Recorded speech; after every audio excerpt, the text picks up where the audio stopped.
Patuloy na nagbibigay serbisyo, pag-asa at saya.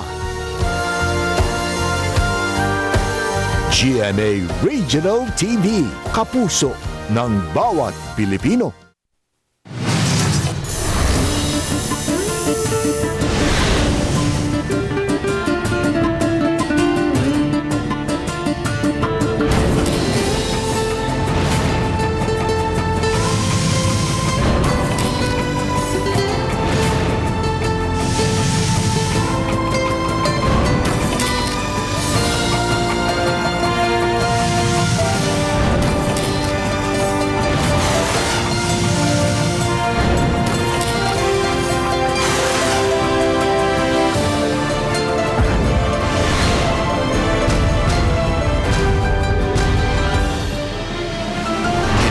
GMA Regional TV, Balitang Bisdak.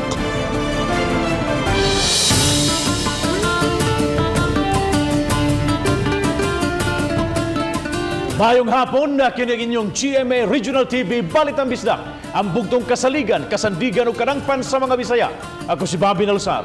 Nga maghatod sa labing dako og mga nagunang balita nga mahinungdanon sa Central ug Eastern Visayas. Ako si Alan Domingo. Ako si Cecil Kibad Castro, live sa GMA Complex sa Dakbayan sa Sugbo.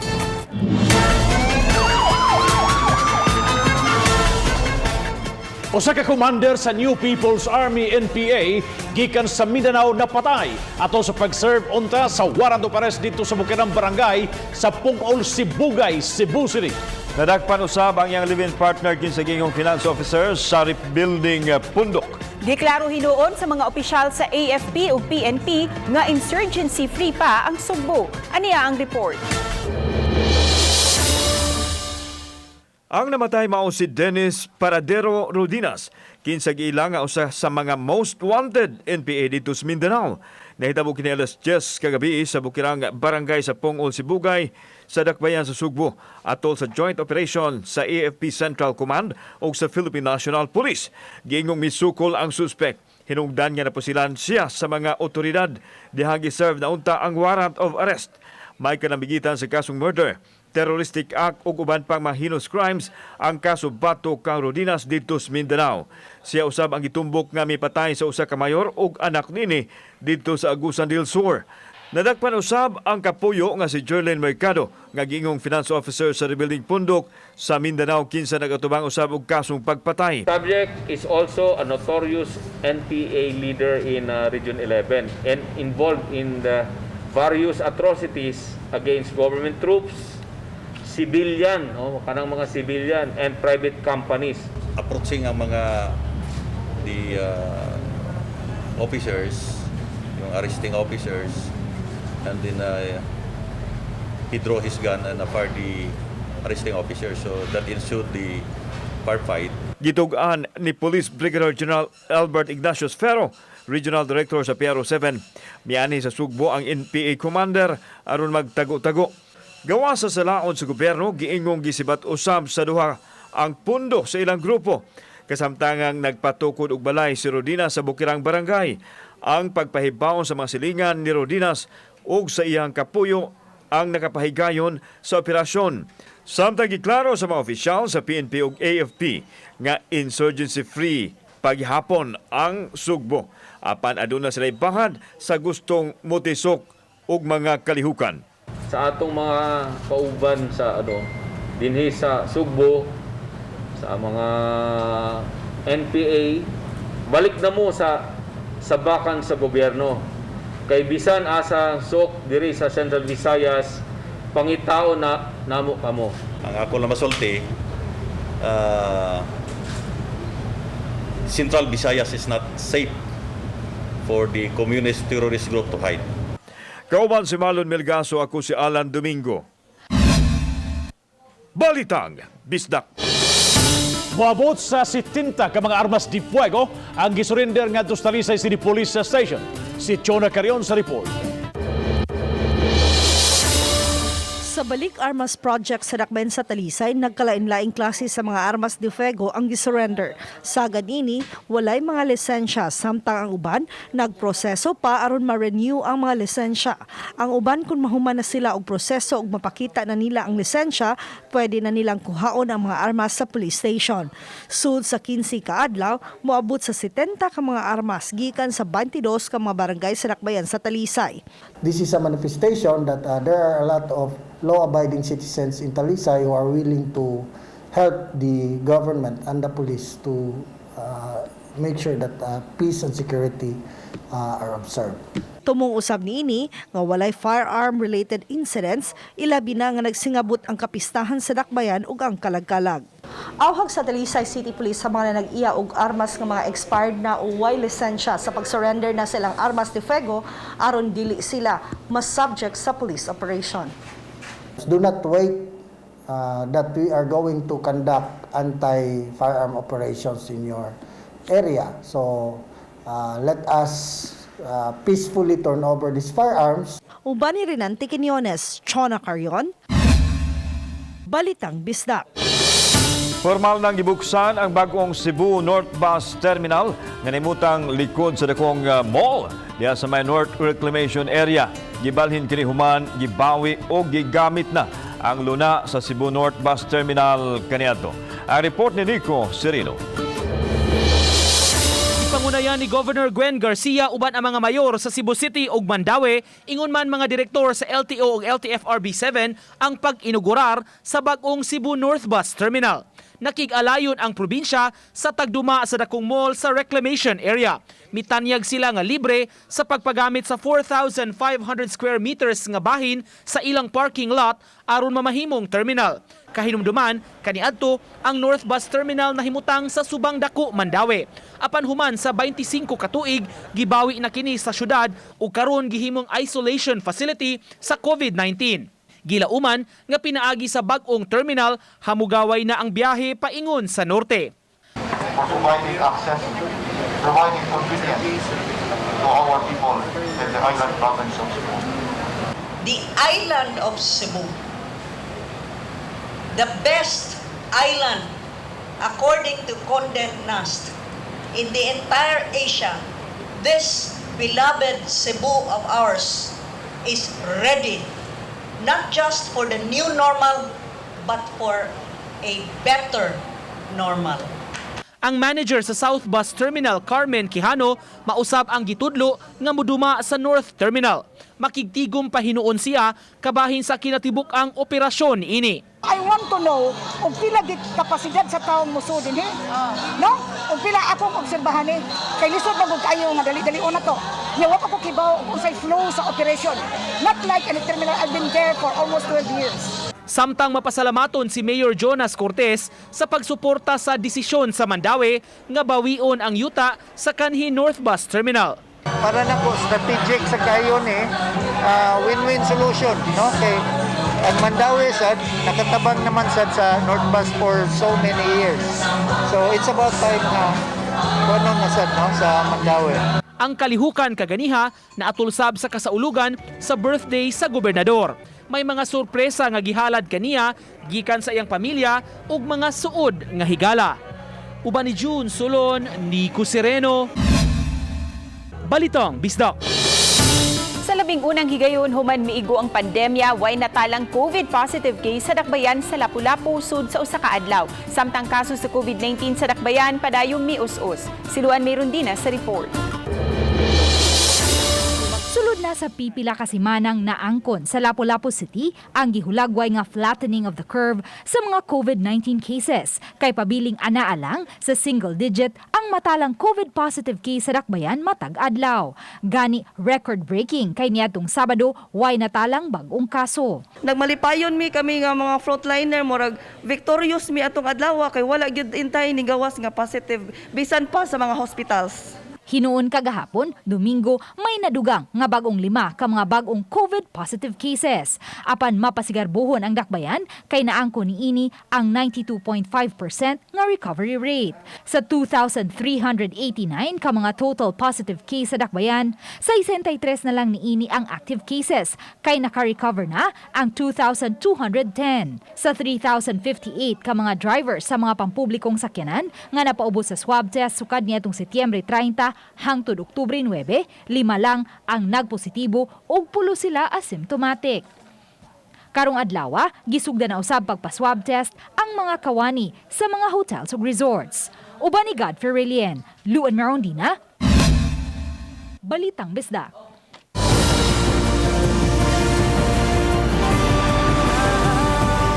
Kini ang GMA Regional TV Balitang Bisda.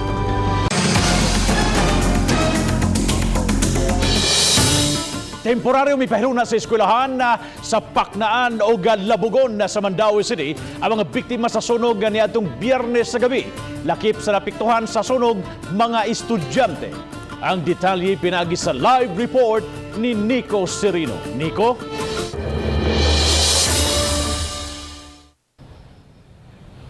Yes, Bob, gawas sa COVID-19, napunan ang problema ni pipila ka mga residente sa utlanan nga mga barangay sa Paknaan ug Labugon sa Mandaue human miulbo ang dakong sunog ni atong Biyernes.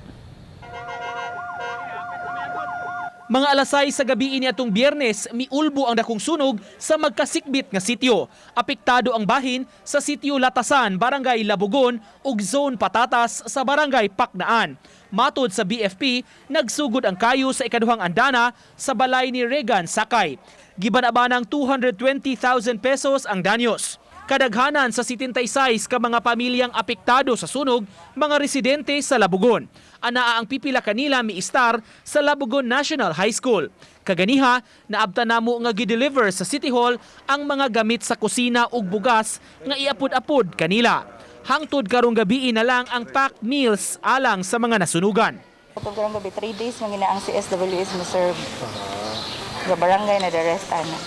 Pipila sa mga nabiktima na busy sab kaganiha pagpamili sa mga gipang donar nga mga used clothing.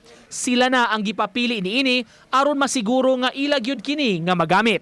Goal kay mi kay mopay 5 to ka buwan nga way trabaho. Unsa naglisod magim ni atong hitabo ang way trabaho tungod pandemya nya dungagan pa sa sunog. Si J.An. education student sa Mandaue City College, usa sa mga naapektuhan sa sunog. Naka-absent siya sa iyang online class karong adlaw kay matod pa walay ikapaload sa iyang gadget. Lisod jud kay tanan sir kay kanang kuan kanang sa financial pod ning ana nya sa gamit pod kuryente nya di biya ingon permanent pod minganhi. Nya sa eskwela pasad kanang daghan pasag ipas pod.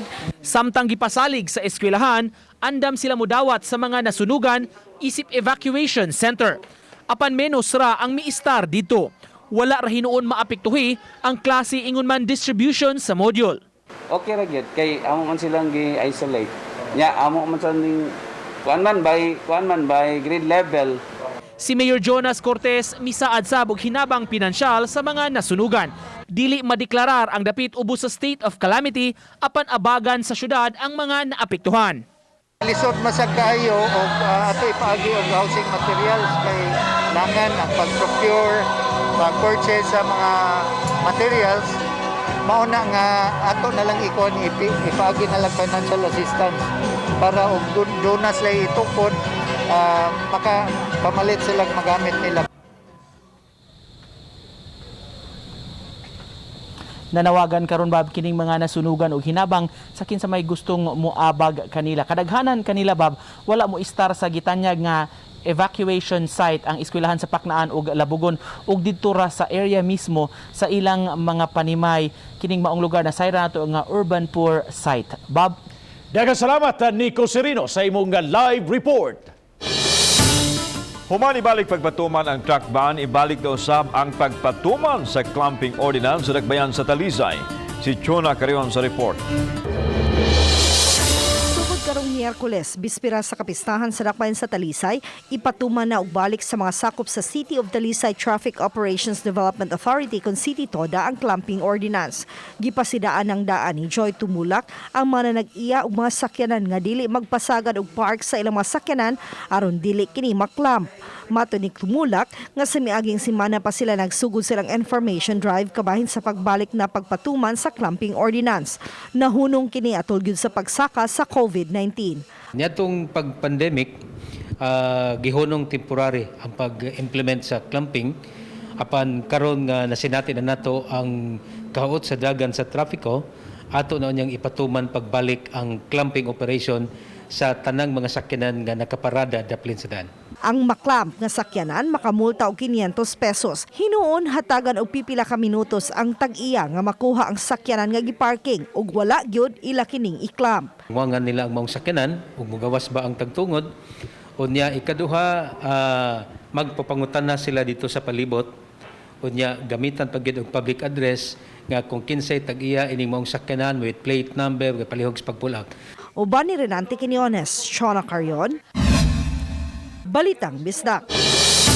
Mas napunan pa ang mga kaso sa COVID-19 sa Bohol. Sa taho ni Bohol Governor Arthur Yap, adunay 12 ka mga bagong kaso sa COVID-19 ang lalawigan. Sagad kanila mga locally stranded individual ug overseas Filipino workers. Duha usab ang natakdan gumikan sa local transmission kay wa man sila'y mga travel history. Sa mga bagong kaso, tagsa ang gikan sa Talibon ug Dawis. Sa mga OFW, tagsa ang gikan sa Ubay, Hagna ug Carmen. Sa mga locally stranded individuals, tagsa ang gikan sa Sagbayan, Lobok, Katigbian ug Tagbilaran City ug duha ang Tagaluon. Usa-usab ka authorized person outside of residence kun APOR gikan sa Manila ang nagpositibo. Gi-isolate na ang mga pasyente sa mga isolation facilities. Sa pagkakaroon, aduna nay 386 confirmed cases ang Bohol, 80 active cases, 298 recoveries ug 8 fatalities. Sa DOH-7 case bulletin number 115 gahapong adlaw ang dakbayan sa Subo, dugang usa ang nakalaas, samtang 11 usab ang dugang nagpositibo. 5 usab ang bag-ong kaso sa dakbayan sa Lapu-Lapu, samtang 6 sa dakbayan sa Mandawi. 7 ka bagong kaso sa lalawigan sa Bohol. 24 usab ka mga bag-ong kaso sa lalawigan sa Subo. Nakatala usab og 4 ka bagong kaso sa Negros Oriental. Samtang sa Siquijor, adunay 6 ka mga kaso. Tulo niini naka-recover na, samtang laing 3 ang aktibong kaso. Sa Eastern Visayas, adunay 5,278 confirmed cases. Apan, 631 niini ang active cases. Moabot na usab sa 4,596 ang mga naayon na. Samtang misaka na ngadto sa ika-18 ang Pilipinas sa labing daghang kaso sa COVID-19 sa tibuok kalibutan. Human misumada na sa 339,341 ka mga COVID cases. Miabot na hinuon sa 293,075 ang mga recoveries. Samtang 39,945 ang mga aktibong kaso. Samtang miabot na sa 37,408,593 ang mga kaso sa COVID-19 sa tibuok kalibutan kaganihang udto.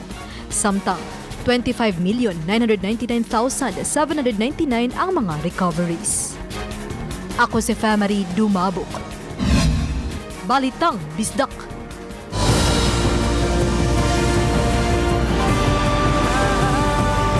Kini ang GMA Regional TV Balitang Bisdak.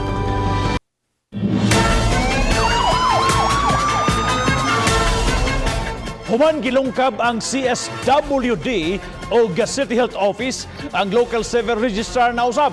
Sa dakbayan sa Lapu-Lapu ang gikawatan. Kapin sa usa ka gatos ka libo ka pesos ang nahanaw. Si Luan Birondina sa report. Nakugang na lang si Melissa Agusto, Registration Officer 2, nga nahanaw na ang mga PSA collections o revolving fund pagsulod niya sa opisina alas 7:50 ganihang buntag. Ang PSA collection nga gibutang niya sa usa ka pouch moabot sa 26,490 pesos. Samtang ang on-hand nga revolving funds anaa sa laing pouch nga moabot usab sa 50,555 ug pulos niya kini gitago sa drawer nga nakalak. So naibong na nang ko kay murag luag na ba. So pagtuyok na ko, nipaka man. So that means mo pa'y paglak. So nagwonder ko, anong mo pa'y paglak? Nga lock mo ni pag Friday. So inani na siya ang bantang, ma'am. Nana sa ibabaw ang duha ka pouches. Sama kang Melissa na wagtangan usab og salapi ang mismong City Civil Registrar nga si Yolanda Pangatungan. Nahana usab ang 15,000 pesos nga petty cash, ang 5,000 pesos niyang personal money ug laing 4,000 pesos nga collection sa uniforme. Gibutyag usab niya nga gibutang niya kini sa managlahing pouch ug gitaguan sa drawer nga nakalock. Pagkibaw na ko nga kanang gilungkab ang iyahang office, ako pong gitanaw niya, lock man siya. Lock siya, pero akong gi-open. Pag open ako, nangabukag na gid siya. Kani siya dapat na diri na sa ilawom. Apan gawas ni ana, wala na ilaing mga butang nga nangahanaw. Wala usay timailhan nga may forced entry sa opisina. Usa sa gituo ang nakapasayon sa mga suspitsado mao nga ang kining duha ka mga lawak nga gilungkab walay kaugalingong mga lock busa sayon ra kaayo kini sudlon sa mga suspitsado. Gipasabot sa City Civil Registrar nga sukad siya miasumer sa katungdanan mga 3 ka tuig na ang nakalabay, walay na turnover sa iya nga mga yawe. Apan iyang giklaro nga adunay mga lock og yawe ang tanang mga drawers dinhi. Si Police Senior Master Sergeant Jack Lord Pugoy, investigator sa Police Station 3 mibutyag nga usa sa ilang susihon ang anggulong inside job ang hitabo. Usa na siya sa atong matanaw nga anggulo nga nasa sutra para mag-base ta sa unsay finding sa kanang soko. And basig before pag Friday na itabo na ni watakibaw pod. Nasig kay most likely last nilang gibutang ang Friday man. Samtang wa mahimuot si Lapu-Lapu City Mayor Jonard Ahong Chan, human masayod nga wala mag-function ang CCTV sa Local Civil Registrar. Ang Local Civil Registrar nahimutang pipila lang katikang sa SWAT Office, City Hall o City Health Office. Atong ipa-check nga nung wa mo work na ang ilang CCTV camera. So again, dunay mga pagduda nato nga basin og inside job kay nganong wa man mo work ang ilahang CCTV. Uban ni Godfrey Relien, Luan Merondina, Balitang Bisdak.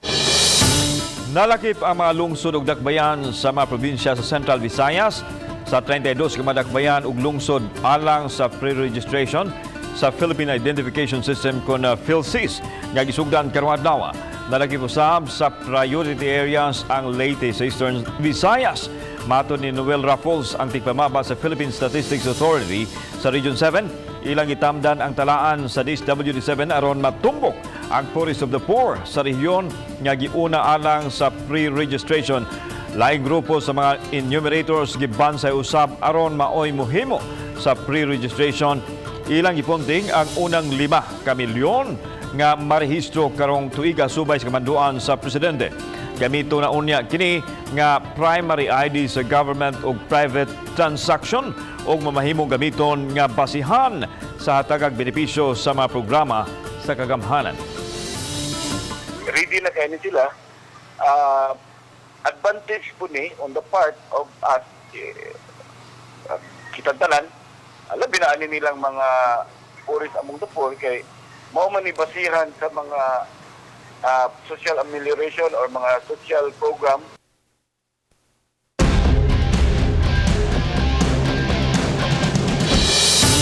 Ani ay 20 anyos nga si buwanang negosyante nga gawas nga nakatabang sa pagpreserbar sa kalikupan, nakatabang usab sa panginabuhian sa mga mag-uuma, mga PUJ drivers, mga tinunan ug ubay-ubay nga mga pamilya. Kini ang report ni Femari Dumabo. Mga colorful, nagkariya nga disenyo ug sagad personalized nga mga phone case. Kining tanan, mugna nining 20 anyos nga si Nicole O, usa ka Cebuana. Ug ang nakanindot, biodegradable kini. Hinungdan nga di kini makadugang sa mga basura sa landfill ug makabara sa mga kanal. 17 anyos pa lang si Nicole nagsugod sa kagalingong negosyo na maligya og makeup hangtod nga mga personalized phone case na. Bamboo toothbrush, bamboo utensils, and I realized that yes, these are things we use in a daily basis. But then how about our phone case? Diba? We also use it all the time. There are so much plastic being used with phone cases every year. People throw it away when they switch their phone. And then those plastic, they end up in our landfills for years. Ana pa lang siya karon sa third year college. Apan kay siya mismo ang nagatiman sa tanan niyang negosyo. Gikan sa production, marketing o guban pa, hinungdan nga na-test usab ang iyang time management.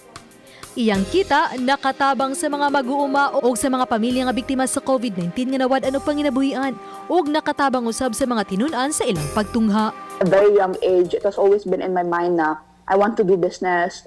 That's what I really want to do. Like, ganahan ko to have a business that can really change something at least. Dugang ni Nicole nga way edad sa negosyo ug bisan kini yano apan ubanan sa paningkamot, pagsalig sa kaugalingon, pagampo ug pagtan-aw sa kaayuhan sa uban. Siguro kini mulambo. Uban ni Cleofer Lumayag. Ako si Marie Dumabok. Balitang Bisdak.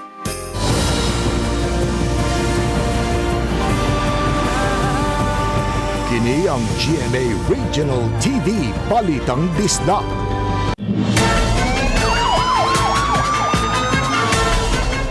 Kwento anyos ka lalaki ang gidunggab patay sa iyang bayaw dito sa sitio Marimar, Barangay Poblasyon, Dakbayan sa Talisay. Nadakpan hinoon ang sospek kaganang buntag. Si Chona Carion sa report. Alas 9 kaganang buntag na sikop atol sa hot pursuit operation si Inocencio Palmares Jr., 32 anyos. Si Palmares may gitudlong midunggab sa iyang kaugalingong bayaw nga si Jonathan Lyon, 44 anyos. Dito ka mapasaylo na mo, Demonyo makeup. Matod sa inisyal nga investigasyon sa Talisay City Police, nga usara ka balay ang gipuy-an sa suspect o sa biktima. Giingong sabog kini ang hubog sa iyang pag-uli sa panimay ug kalit lang nanunggab sa iyang bayaw. Patay ang iyang bayaw nga nakahiagom og sama dinunggaban sa nagkalain-laing parte sa lawas niini. While the victim was watching TV, the suspect without any apparent reason and intoxicated suddenly stabbed the victim. So ang nahitabo at 1 a.m. Namatay ang atong victim. Si Palmares ni angkon sa maong salaod kinsa nasikop sa may sementeryo. Mag-atubang siya og kasong murder. Hubog. Nakalitan na dyan ako. Siya nasulsa ko. Uban ni Rirante Quinones, Chona Carion, Balitang Bisdak. Konbiktadong drug lord nga si Rustico Igot namatay sa heart attack dito sa New Bilibid Prison atong Biyernes. Yulagway sa Pangulo sa Police Regional Office 7 nga kamatayon sa notadong drug personality. Makapiang sa operasyon sa illegal drugs ilabi na dinis Kabisayan, partikular na sa Sugbo. Si Igot ang itumbok nga nagpaluyo sa mga dinagkong pagpalusot sa illegal nga druga sa Sugbo. Mga dinagkong supply sa Cebu ang nasakmit sa mga otoridad diin nagtumbok sa susamang tilubdan nga mao ang Igot Drug Group. Samtang dako gihapon ang posibilidad nga magpadayon ang kalihukan sa grupo ug aduna gihapoy mopuli kang Igot. There's no more leader. That's really hard to conduct further illicit drug operation. And I think that particular drug lord is the one that is being trusted by maybe the Triad and the other drug syndicates that is outside the Philippines. So again, we are hoping that there will be no more Igot leadership that will take over. Sa Dumaguete City, kanselado ang kasaulugan sa Buglasan Festival karong tuiga tungod sa hulga sa COVID-19. Pinasubay kini sa health protocol nga gipagawa sa Interagency Task Force nga nagdili sa mga mass gathering. Sa miaging katuigan, sugdan na unta ang pagpabarog sa entablado at tubangan sa provincial capital alang na sa Buglasan Festival nga magsugod unta sa ikatulong Biyernes sa buwan sa Oktubre ug mulungtad sud sa usa ka semana. Apan ang sagad nga talan-awon karon mao na ang pag-disinfect sa mga sakop sa Provincial Disaster Risk Reduction and Management Office sa Kapitolyo. Nahimo ng usa ka tourist attraction ang Buglasan Festival matag tuig. Mitumaw karon ang mga hangyo nga ibalhin ang kalihukan sa summer inay sa Oktubre nga panahon sa ting-uwan. Mayong adlaw ug mao ni ato ang latest weather update karong adlawng Lunes. Base sa ato ang satellite animation natay gibantayan nga baga nga mapagpanag-um diha sa West Philippine Sea, mao ni ang low pressure area ug nahimo ning tropical depression kagahapon sa gabii. Ug gipanganlan ni sa local name nga si Tropical Depression Nika. Naglihok ni pa kasadpan amin ang kasadpan sa gipaspason nga 15 kilometers per hour. So papalayo na ni sa ato ang PAR ug posibleng makagawas sa ato ang area of responsibility karong adlaw. Sa laing bahin, padentang nagmonitor usab aning low pressure area sud gihapon sa ato ang PAR Kining maong low pressure area na posibilidad na mamahimong usa ka hinay nga bagyo sud sa 48 to 72 hours. Ug iyahang track pagkakaron paduol diha sa Eastern Visayas o diha sa Southern Luzon. Padayon nakaapekto sa Central ug Southern Luzon, pilna ang Visayas ug sa Mindanao. Maungsod sa 24 oras ang tibok Visayas makasinati ug mapanganuron nga kalangitan ug naay mga posibleng katag na mga pag-ulan panugdog ug kilat. Labi na sa hapon ug sa gabi dalaaning habagat o southwest monsoon. Bisita ato ang official website sa bagong.pag-asa.dost.gov.ph ug mao na ato ang latest gikan diri sa buhatan sa Pag-asa Mactan, Visayas, DOST. Kini si Joseph Merlas, maayong adlaw.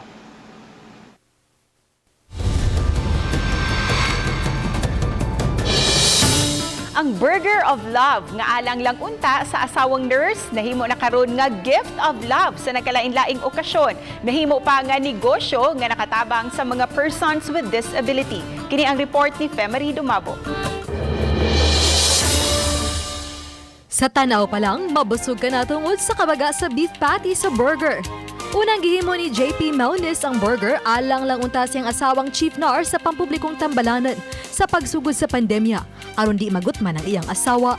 Ma-feel sa akong wife na ako sa iyang luyo, masupport na ko siya ug maka-express ko sa akong love sa iya ha.